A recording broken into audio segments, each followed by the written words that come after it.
Good afternoon, everybody. Eddie Webb. We are here at Mesa Community College at the New Media Lab. We're here over the summer, continuing our podcast series with administration, faculty, staff, students, all the good folks that make up our college.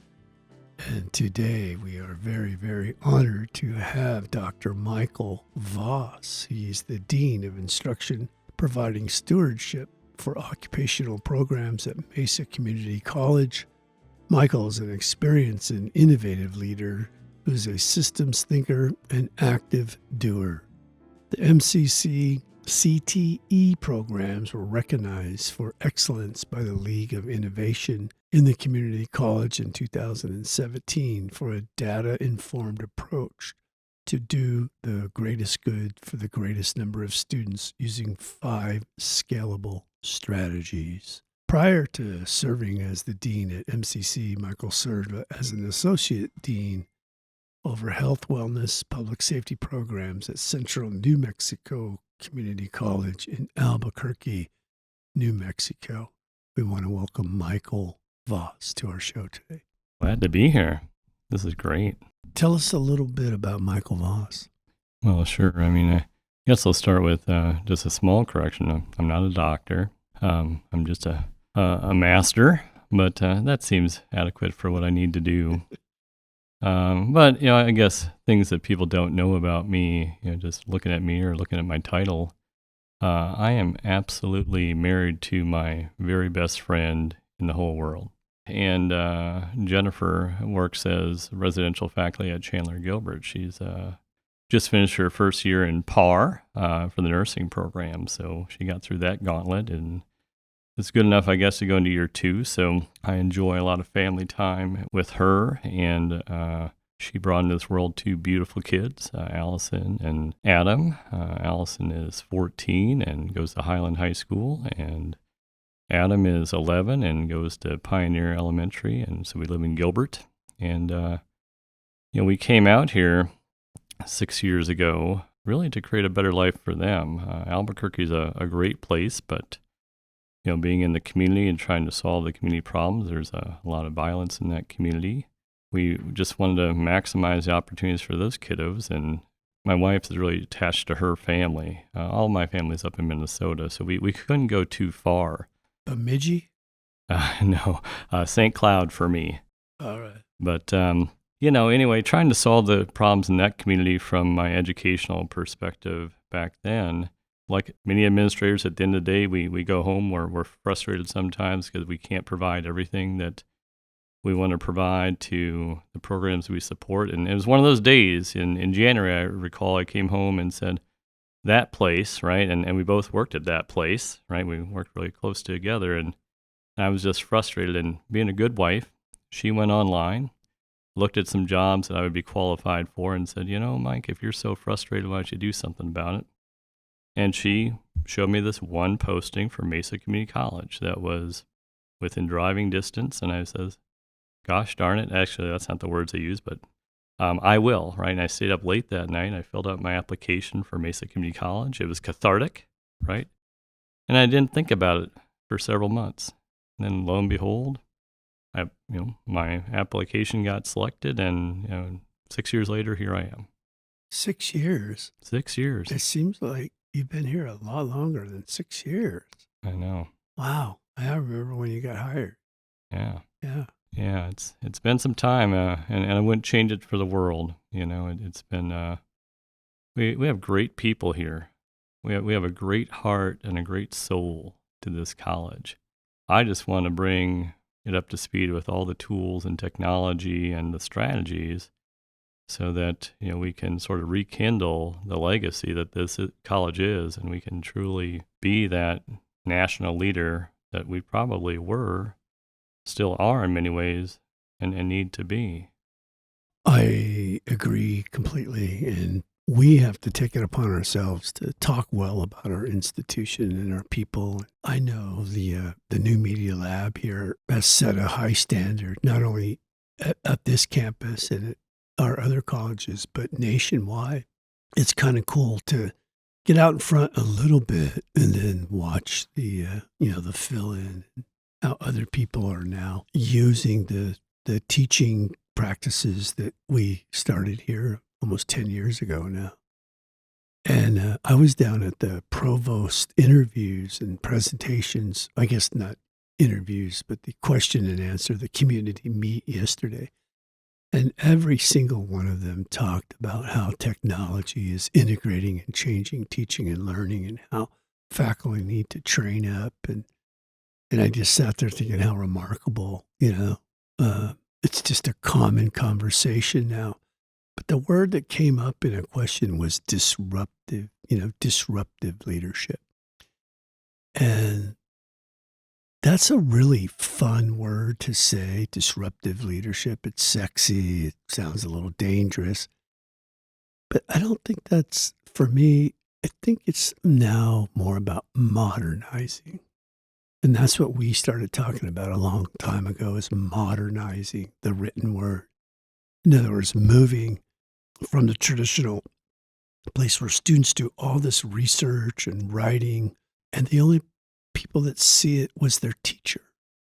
And now, because of initiatives and the support we've received, like here and then other programs that are starting up across the campus, and as the work gets into a digital format, we can share that with each other and outside of the college. And it's just making the world smaller, but it really has the potential to show what you were saying, the amazing people we have and the talent we have, not only as faculty, but our students as well, that they have amazing stories to tell.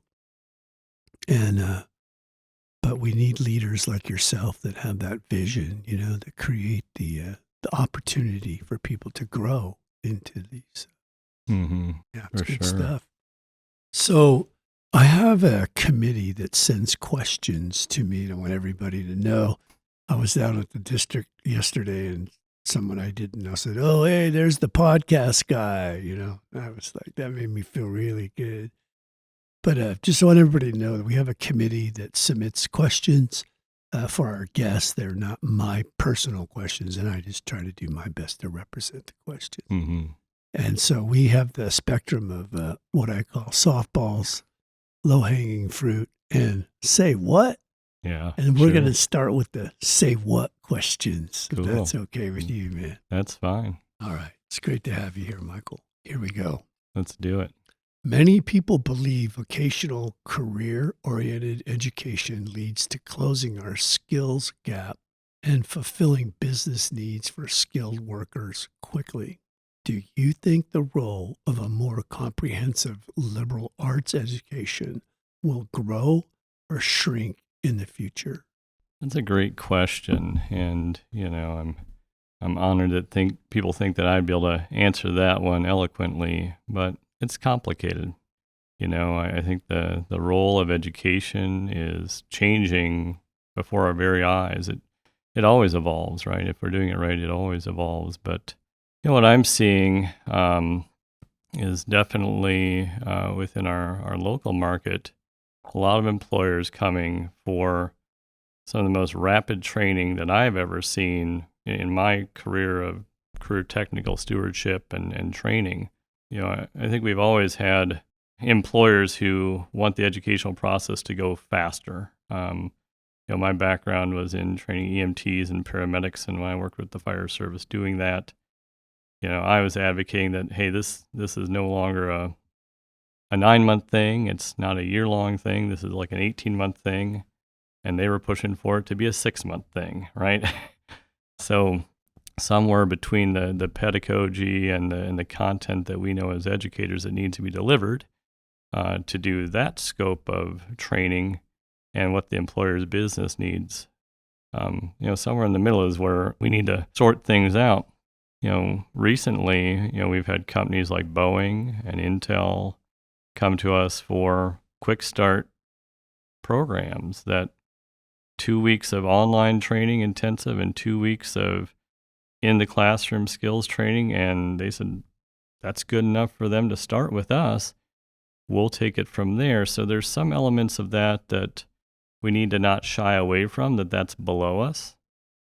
that we need to kind of embrace, because part of what our job in the community college is to truly serve the community and the constituents, both internal and external, right? There's people all around this campus who are looking to get their first credential, right? And to move into the workplace and have a better life than their parents had. And if they can learn something quickly that is of value to an employer that will then pay tuition reimbursement for them to have a more advanced educational journey, in other areas, that's fantastic. But, I think part of this question was about, is liberal arts education needed and valued, and will it grow? The answer is absolutely. Like, I'm good at my job as a dean because I have a very well-rounded education. I can't be siloed into a bucket and make good business decisions. Any employer for any company, at some point, they're going to move beyond those entry-level jobs, and then they need the more robust education. So I see it as a ladder or latticing that needs to occur, and we need to figure out as a college how to serve all of those communities and all of those interests, and keeping in mind that we can't be everything to everyone. When I look at what we've created over the past 50 plus years here at Mesa Community College, currently, we have 84 programmatic areas on our main webpage. We have about 350 certificates and degrees that we offer. And we're also going to venture out and start offering bachelor's degrees. That's a lot of stewardship and weight that falls on the faculty and this college to provide value, right? So we need to do our level best to make sure that every program, large or small, provides value to who? To the students who enroll in, who declare the major, and to the constituents who are benefactors of someone completing that program.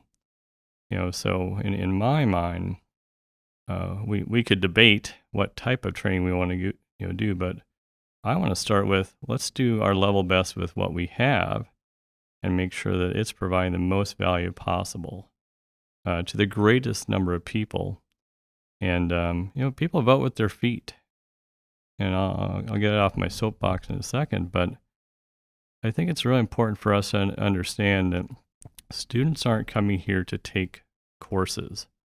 I'll say that again. They're not here to take courses for the most part. The majority of our students are here because they declared a major with academic intent, and they want to get into that experience quickly, kind of like an Amazon shopping cart experience, right? They don't want to have all the blocks at the beginning.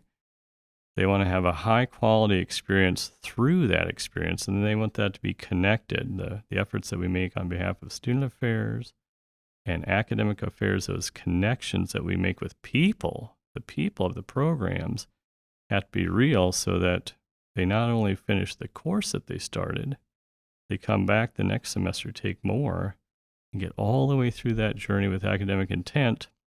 And then we work with them on the next step, whether that's employment or going to a university to continue that lifelong learning journey. So that's where I'm at with that question. I appreciate it. That's a great question. Yeah, there's a follow-up to that question, but I think you've just answered the next 10 questions. Isn't that good? and we're done. So that's a wrap, everybody. Boom. Michael Voss, everybody. Well, on the shorter training stuff, does that mean that we as an institution need to reorganize our tuition model? So in other words, if we've been paying X amount of credits or X amount of hours or X amount of time, but we're work with companies that want to condense all that and get the same training in a shorter period, are we still able to gather revenue so we can keep the lights on and stuff around here in a shorter, or do they pay? How's the funding model for something like that work? Well, so you're touching on something that I have some degree of expertise, but not all the expertise in the world. What I realized coming from New Mexico to Arizona is the funding structure for community colleges is quite different. So what I came from was a a state-funded, education formula that I had watched evolve from a version that we have here in Arizona to performance-based funding. So, I can recall, basically being in a footsie-based model with some capital dollars as well, based on how many square footage and how much land you had as a college. And I watched it evolve from a very simple, how many butts in the seat do you have and how many seats do you have to support formula, kind of what we have here now, to performance-based funding. And I saw an evolution from different tiers of funding happening. This type of education, whether it's liberal arts or technical or healthcare, I watched an evolution of that occur through the state legislature. And so if you were part of a college in that system, you needed to learn how to respond to maximizing the state funding formula, which was becoming more and more performance-based. And, every way that you fund education has a consequence. So we have a formula, right? It rewards butts and seats. It doesn't matter which butts and what seats and which courses. And, a lot of the states around us use performance-based funding where they may want to encourage colleges to align their academic endeavors to line up with the regional economic priorities. And so whether that culminates in differential tuition for different types of programs, it's not uncommon for high demand programs like nursing, to charge a tuition differential. And by the way, they're higher cost in some ways. Lab fees and stuff like that. So I think that we are in the early stages, maybe as a district, to coming to grips with the funding formula that we have, or lack thereof, maybe needs to be challenged. Maybe there is a different way to do it. But having studied enough of that, and I go out every year to the American Association of Community Colleges to stay in tune with the national conversation. I've been doing that for a long time. And, I've studied this performance-based funding, and when I hear about the different levers that are tripped, every way that you change the parameters of rewarding institutions for different ways to incentivize or de-incentivize enrollment in certain areas, there's always consequences with it. So it's complicated, right? So I think from my perspective, what we have now at its core works okay. And I'll say this, I'm pleasantly surprised in the Maricopa system that, unlike many other systems across the country, my former college included, we've never had a serious conversation about RIFs or reduction in force. And even right now, with our college has seen a 25% reduction of enrollment since COVID, and we saw enrollment declines of 2 to 4% each year prior to that when I got here. So something must be level set okay between the tax revenue and the tuition revenue that we're getting by. But what I see is we're not thriving the way that we need to. And I want us to thrive. Like, I came here because I saw a diamond in the rough. There's no doubt in my mind that Mesa Community College and the Maricopa system should be the premier community college system in the country, as evidenced by the number of graduates awarded and how much of an impact that those people have to their community. So we have great enrollment, and I want us to embrace let's get people not only in, but through and out to their next step. Mesa, when I came here 22 years ago, it was just amazing. And it still is amazing. In our funding model, our revenue model, the way we do the footsie to the district, it's the allocation that I think we could have more discussion about. But I was just primarily asking you about if these private companies want to do a 2-week thing.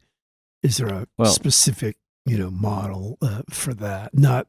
No. Let me just touch base on that real quick. Yeah. So right now we have companies coming to us frequently. So I work frequently with Christos Kronos in the development office. they are coming to us to offer tuition to pay for people to go through certain programs. The Automated Industrial Technology program is a great example. We have more employers who are willing to fully pay people's way through that, than we could possibly have the capacity to serve. So I think employers are looking to make philanthropic investments in certain areas that have some return on investment for them. Yeah, cool.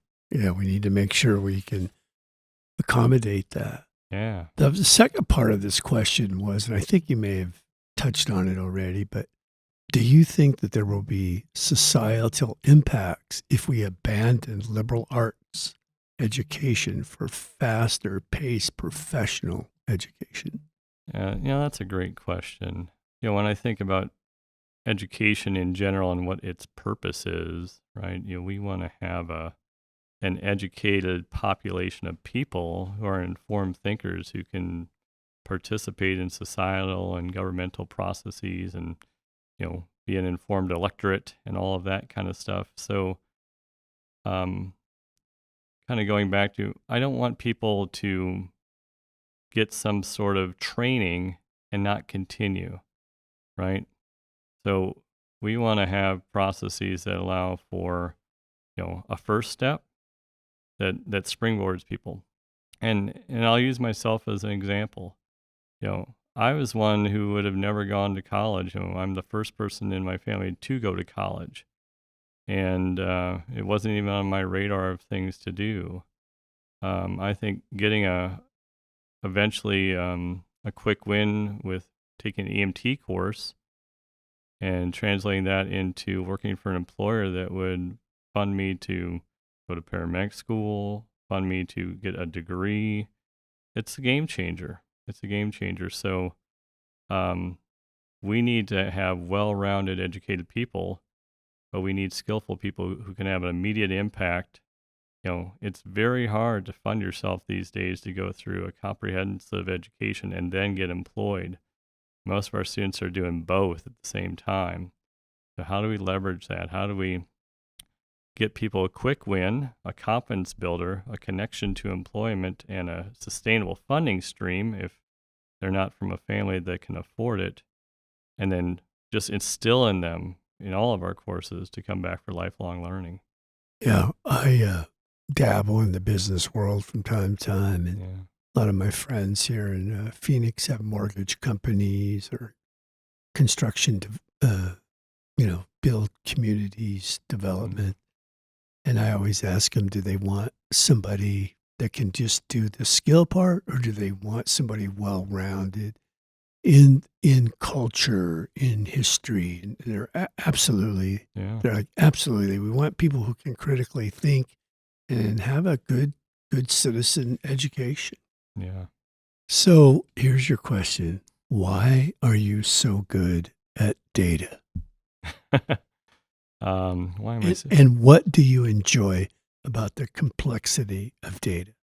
I think I've developed the courage to look at information from a lot of different angles and say, what does it mean? So I think I'm good with data because I take the time to look at it. And I think anybody can be good with data. I think it's just an investment of time.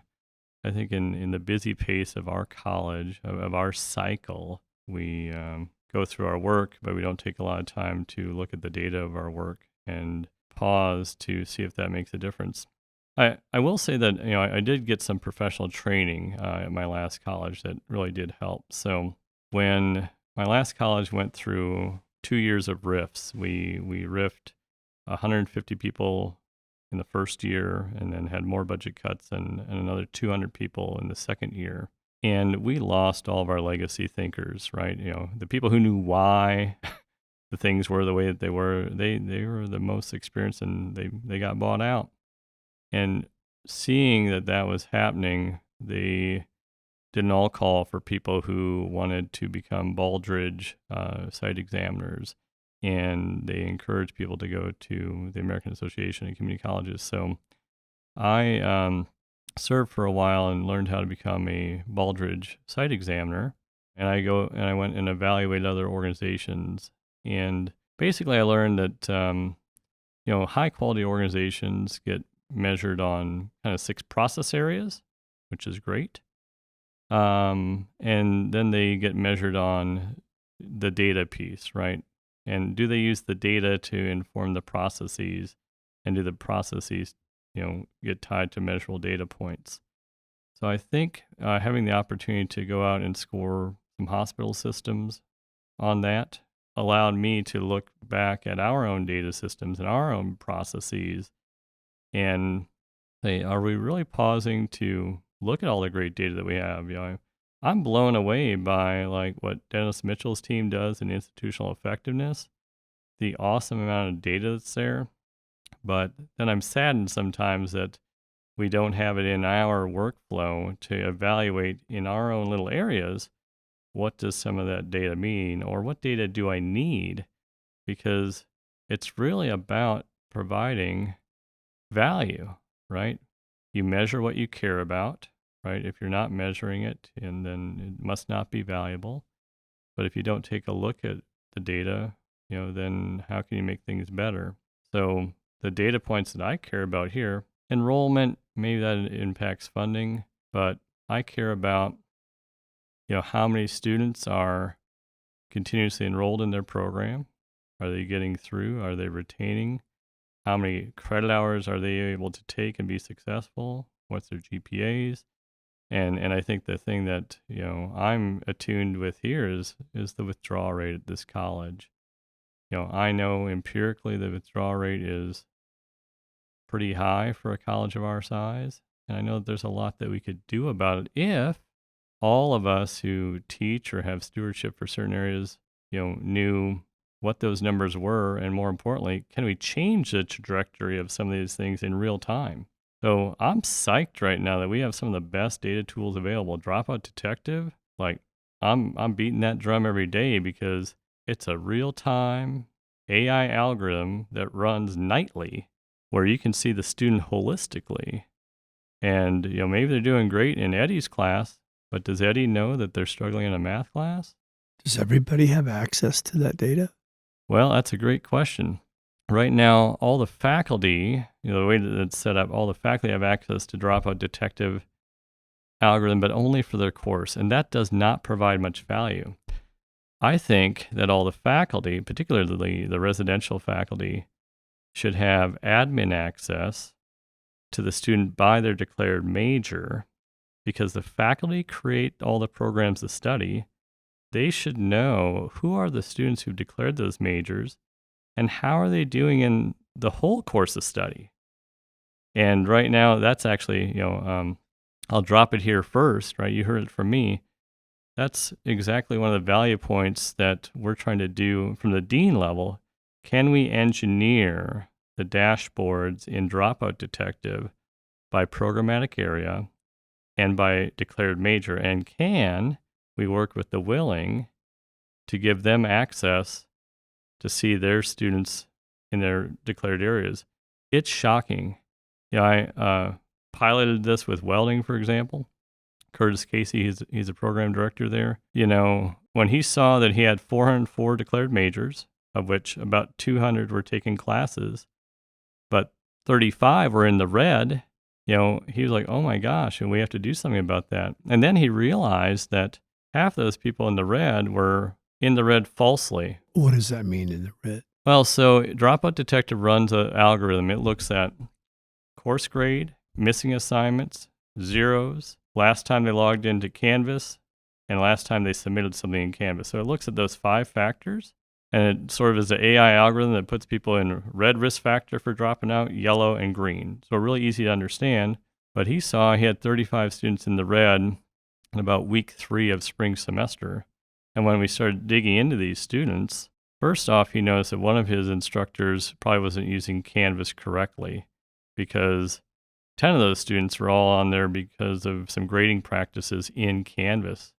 If you don't roll your dates properly from term to term, everything looks late, right? I didn't update my dates from last term.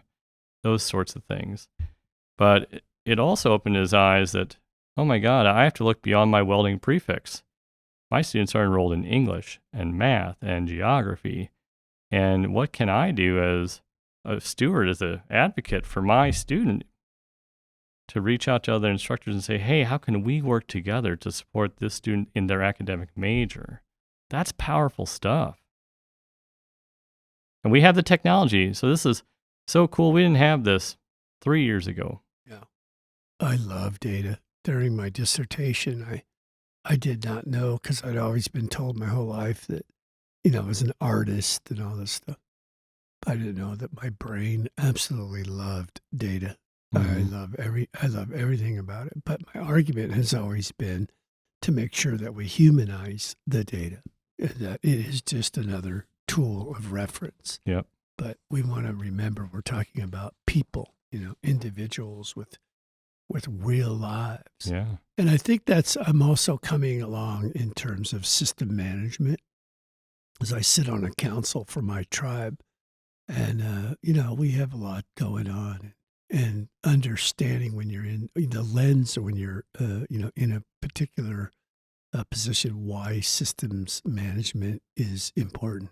But I always want to make sure that we humanize the data. Yeah. So here we go. Yeah. What is the status of Proposition 301 funds and projects? Well, I didn't know anything about Prop 301 6 years ago, but I know a lot now. So from my understanding, Prop 301 is something that started around the year 2000, in a 20-year legislative lifespan, and the fund was intended to be used to strengthen our career and technical programs, to improve staffing ratios. So originally the district hired about 37 CTE teachers under that fund. That's under a project 382. It's called the admin fund. Many residential faculty are under that fund. They don't know that they're actually Prop 301 funded, but was originally 37 teachers. In today's dollars, that's about $6.4 million to staff 34 teachers. It also gets used for some of our other staff. So some areas of our college have lab techs that are under Fund 1, and some have them in career technical that are under Prop 301. So we have the urban horticulture landscape lab tech is under Prop 301. A couple of manufacturing lab techs are under Prop 301. We had an education FOI advisor under 301. The Arizona Advanced Manufacturing Institute, a lot of those staff are under Prop 301. So anyway, that fund was set to expire in 2020. And around 2017, the district had a surplus of, I think, around $25 million had accumulated over that period of time that was never dispersed down to the colleges. So in that time, they had been gradually over time moving those faculty lines to Fund 1. So they had down to like 11 faculty on that fund. But then they realized that they had a little bit of a liability on their hand. If they carried $25 million plus into 2020, maybe that fund is no longer needed. And so there was efforts to quickly encumber those funds. So they moved all the faculty back on, and now we have 37 faculty to this day. They did a series of projects, quick projects that either the deans across the system could put up to a $250,000 proposal, or the VP SAs could put in some proposals. So our college benefited from a few of those, and like the Maricopa IT Institute East Valley received a $2 million fund to operate for about 3 or 4 years. The greenhouse that's brand new, was built under that. And in 2020, we were fully encumbered, and the legislative folks allowed Prop 301 to continue, but it only goes year to year right now, right? So with a change of governmental administration or the will of the legislature, the Prop 301 fund revenues could stop. And right now our district gets about a little bit over $10 million per year to distribute to the colleges. So that funds those 37 faculty. Our college gets about $500,000 a year, which is, since I've been here, was fully encumbered by people. So there's nothing that Michael Voss can do with it. it's tied to some legacy people that many probably should be moved to Fund 1, and I'm advocating for that. One of the cool things about Prop 301 is, other than it needing to go to CT interests, it's fairly unrestricted. It doesn't have the legislative compliance requirements that like the Perkins grant has. So, and now Prop 207 is coming upon us, and we're trying to figure out how to disperse that. So it's year to year, I'll say. Oh, okay. Yeah, the follow-up questions were, what are their fourth revenue stream activities are the occupational programs involved in? Fourth revenue streams, well, there's a lot, so we have two main CT grants. We have, three. Prop 301, Perkins, and our college gets around $170,000 a year of Perkins, which is quite small. I will say, a college of a similar size in New Mexico, I got $1.1 million a year in Perkins. I won't get into bore you with the details why that is the case here. There's a lot of grants that we're missing some opportunities on, right? So I think one of the fourth revenue streams is grants, but our college needs to staff up to be prepared for that. Right now you're some of the chief grant folks here, like myself as a dean, I deal with a ton of grants. So I'm the principal administrator for a lot of grants. We have good folks like Diane Meza and Leah Palmer, who are the principal investigators on these grants in those IT and manufacturing workforce areas. There are more grant opportunities coming at us, hundreds of thousands, millions of dollars, that because we don't have, a grant writer right now, a grants manager right now, we just can't take it on. And so it's kind of catch as catch can. Like if a faculty can take on a grant, that's a tall order to take on a grant. Small dollar or large dollar, it's all a lot of work. So I think we need to gear up for that as a college. We need to figure out our priorities and how can we staff to do grants better. And we need to think differently. We need to have the grants folks tied in with the philanthropic folks, right? So whether it's private revenue or public revenue or a donor revenue, we need to look at all these revenue streams that we can pull in.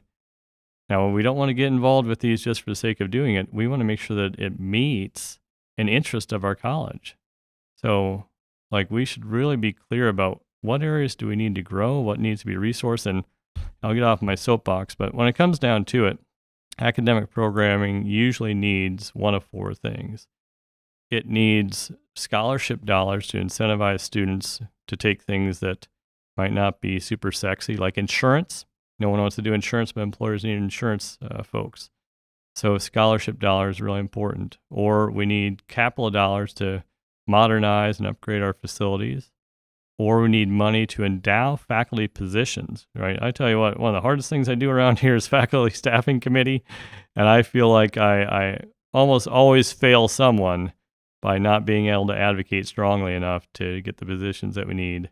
Or we need some equipment, right? So those are the things that we need to think about as a college, and where do we need to grow? In my area, we need to grow the construction sector, the manufacturing sector, and the IT sector a lot.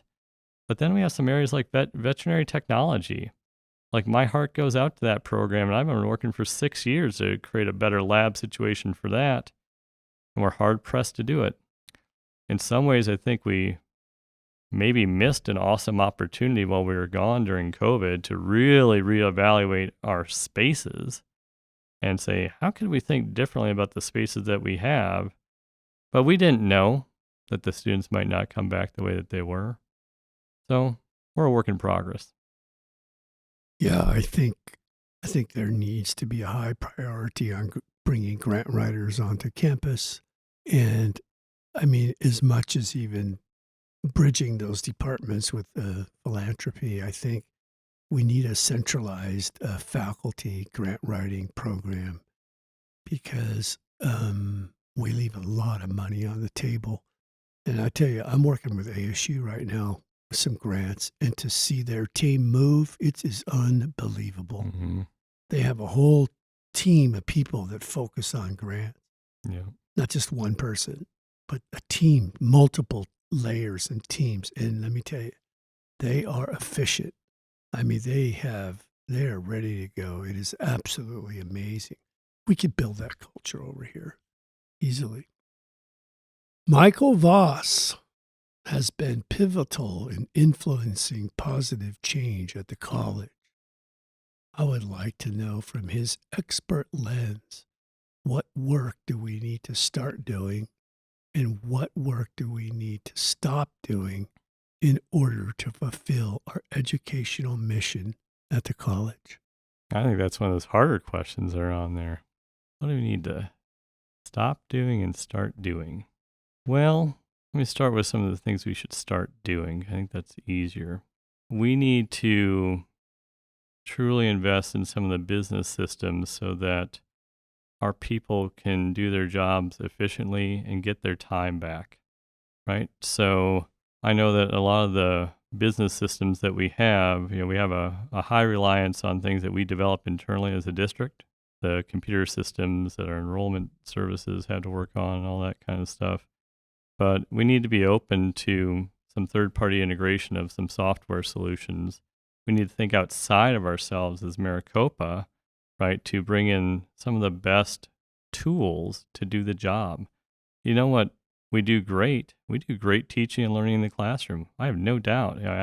I feel that the teaching is excellent here. And I feel like a lot of the tools that we have for faculty are actually quite good. But I feel like the tools that we provided, both the student services folks, some of the admin support folks, and even the administrators here, they're not the tools that we need to run a modern business of education. I think about what the consumers want in terms of getting in, through, and out this college. This is, we're too big, we're too complex to have an electronic version of the paper-based systems of the past, right? I don't know if you know it, we have 51,000 declared majors at this college, declaring 349 different majors pathways, right? And so to even possibly set up a schedule that's predictive of, hey, these people all bring with them a certain amount of college credits, they've completed some stuff on their pathway, can we not have a software that runs an algorithm to say, based on everything that they've taken, what courses do we actually need to have on the books next semester so that they have the best possible opportunity to enroll in what they need next? That software exists, right? Software like Ad Astra is a back-end software tool, and we just don't have the tool. And then that disadvantages, I guess, our department chairs, our schedulers, our schedule builders to building something that the consumers need. And then they need the shopping cart experience. It's hard. I asked some consultants here the other day, is it reasonable for me to think that if I came here as a college student and I came here at 8 a.m., could I actually be enrolled by 5 p.m. if I spent all day? And, I think the prevailing wisdom in education in this country is that's not possible. And I think that doesn't resonate with the consumer. So, I think things that we need to stop doing, in some ways we need to stop our comparisons to ourselves internally within our system. I think that's very limited thinking. As big as we are, when we compare ourselves to, that's not how it's done at this college or that college, within Maricopa, we're constraining ourselves to what is possible. So we need to look outside ourselves. And I guess start and stop. The other thing I would just say is, as leaders of this organization, we need to value those that we work with, need to connect with them, and invest our time and be teachers. As a leader, we have to be teachers of others. I would not be the administrator I am had the administrators of my former college not spent the time to invest in me to grow me to be the administrator that I am today. And so I think we need to do that here too. Until 15 years ago, Maricopa did not have college vice presidents. To be competitive with other institutions, it reclassified deans as VPs and then created dean positions to report to the VPs. Sometimes it seems as though we've never quite figured out how to make the best use of our deans. Could you speak to how you think we might do better? And as we move forward with the new president, what are some of the changes you hope to see in the coming years? Yeah, I love that question. It speaks to an evolution of our college and people thinking about how we were versus how we are, maybe how we need to be. So I'll just share my experience coming here day one on the job. I was super excited to get the job.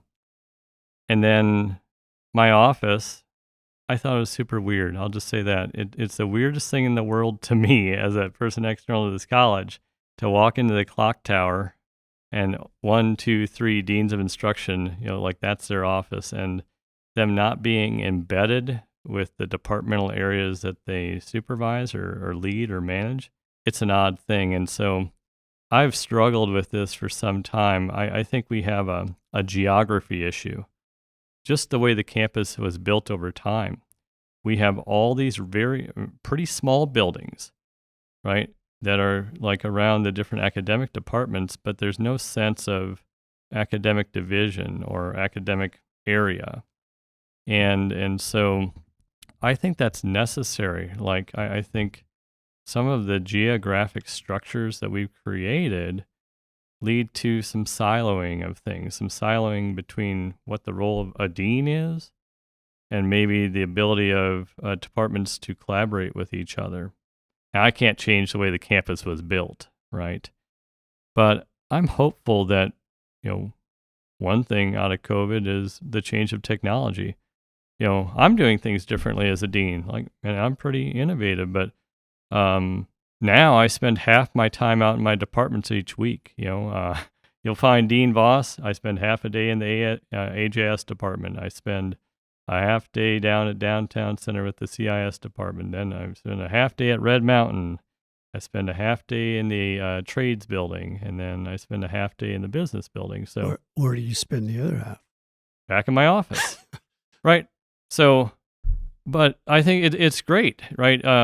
For me, being there consistently, week to week, seeing the faculty come and go, working with them seeing me work, right? And then also being available and accessible, then it's not this disconnected thing up in a Quasimodo tower, right? It's really important that we as deans work to provide value, right? And that we're seen as leaders. And I'll just say there's some structural things here that I think need to be challenged at some point. Right now, there's a lot of admin support, and it's all afforded at the department level, right? And so these departments run as all their individual units. But, who's providing overall stewardship for the administration, the continuity of process across all of that? I try to do little things that I've been able to do. We upgraded like Joy Bickham's position, right, to an academic affairs administrative coordinator, and tried to create a community of practice, so that as these chairs come and go by the nature of their elected role, right, you need to have someone looking at the long haul success of the administrative support structure for these departments to grow, right? Because no one has to serve as chair, and no one, by its very nature, people rotate in and rotate out. I actually think in some ways, the college would benefit from some associate dean models. As big as we are, we've added a fourth dean. There's some really complex areas, and there's some issues of compliance as a conditioning of the faculty agreement and the college plan that we have to do, right? There's a certain number of PAR evaluations that need to be done, classroom visits. Those things have to happen, to satisfy that. But they're not, as this dean, they're not where I want to spend 80% of my time. I want to spend more of my time on helping us reach and make impact to the students. So, I want to spend more of my time with dropout detective and retention. I want to spend more of my time developing prior learning assessment credits to give credit for industry recognized credentials that people are bringing to us. I want to spend more of my time on auto awarding. I want people to graduate automatically without doing a grad app. right? Once you've done it, we have the technology to run the algorithm. You've met all the requirements, and here's your award, right? Those are the things that administrator, the dean can do. And like in my area, and like Dean Boyce, she's a new CT dean in health science. Some of these value points, that we do are kind of automatic because we're forced to work with employers a lot, and we have a lot of direct responsibility to show value. And I think on the academic dean side of the house, the same thing can exist with our transfer partner relationships, right? So I think that there's a lot of opportunities, and it's necessary for a college of this size to have high quality, engaged and invested administrators who are seen in the departments, who engage with departments. And I hope if that's asked 5 years from now, maybe it doesn't come up, right? Because it's not perceived that way. And we've got a great crop of deans right now. We've hired some new ones, and I think we're all kind of rowing in the same direction.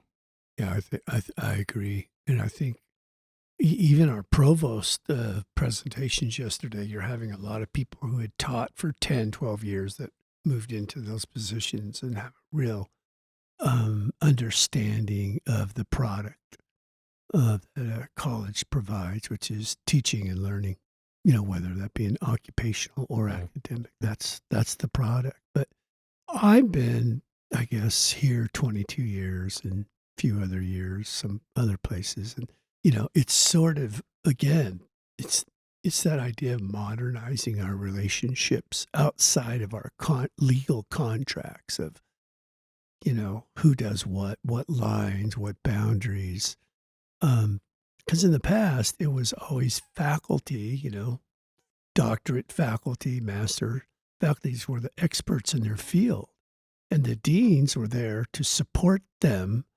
And they would drive programs and build programs and be a part of all of that, of how the college functioned. And it seems like there's a pendulum shift where administration are taking more leads in building programs and stuff, whether they have an expertise in that particular content or not. But what they have is their hands on all the controls, primarily money. And like you say, the structure of our buildings, where things go, assets to equipment, like all of that stuff that once was sort of at the behest of what faculty were doing and programs they were building. And there seems to be more of a shift that deans, administrators want to take more leadership role in developing that stuff, which is fine, sort of. The difference is faculty may be here for their career and administrators may be moving through. And so I think that's a good problem and a good challenge to have. But to find that balance, because I know when I first got here, you didn't see deans. Like they were like, that's not our job. That's your job. Teaching, learning program. My job is to make sure you have the support that you need, the funding you need, the equipment that you need, and that sort of stuff. And I like the fact that deans are getting more involved with the day-to-day practice. I mean, I used to ask a dean a while back, like, man, why don't you come to my classroom and hang out with us? And he's like, by contract, I'm really not supposed to be going into your classroom, right? And so I think there's a cultural shift there because it's not to be disruptive. It's to modernize how we function and have these relationships. I think it's critical to the success of the college. One last question, Michael. Sure.